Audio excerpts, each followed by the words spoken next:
A 1 second PR. Man, talk about it.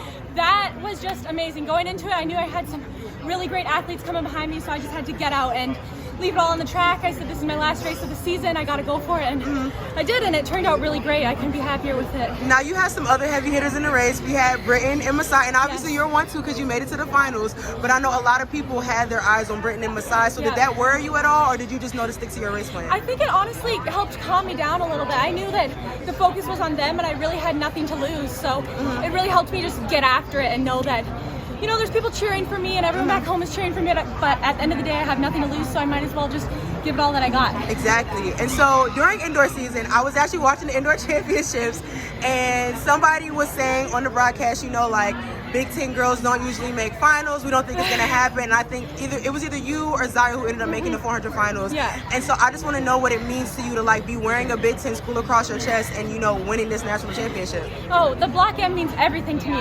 I'm so proud to represent my school, and knowing that it's not, Big Ten isn't quite as known as the SEC for being the big hitters, so just coming from a smaller school and being able to represent on a bigger stage, and, you know, it's always nice to prove some people wrong, and so that always feels good. Savannah, you stayed so consistent all year. Yeah.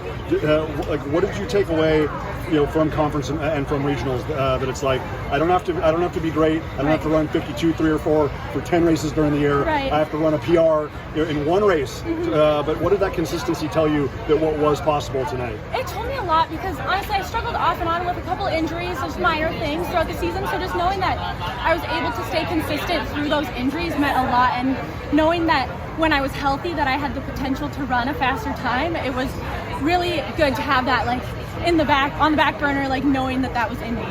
What was the feeling like, you know, with 2 barriers to go, like, just trying to stay within yourself and trying to stay as technical as possible? I usually am not super aware of other people during the race, but in that race I was like, where are they? Like, they should be here right now. Like, what's going on? And so I just knew that even if I couldn't see them at the time, I knew they were coming, so I knew I had to keep pushing.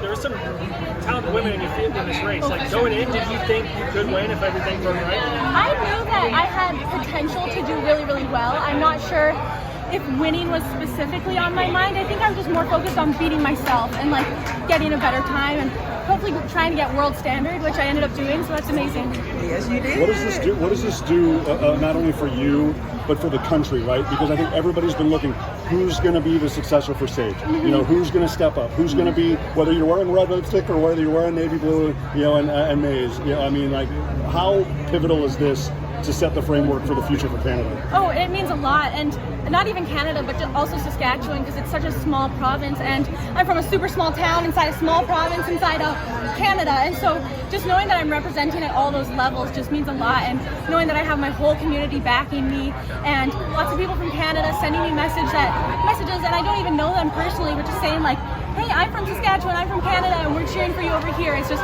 having that support means everything to me.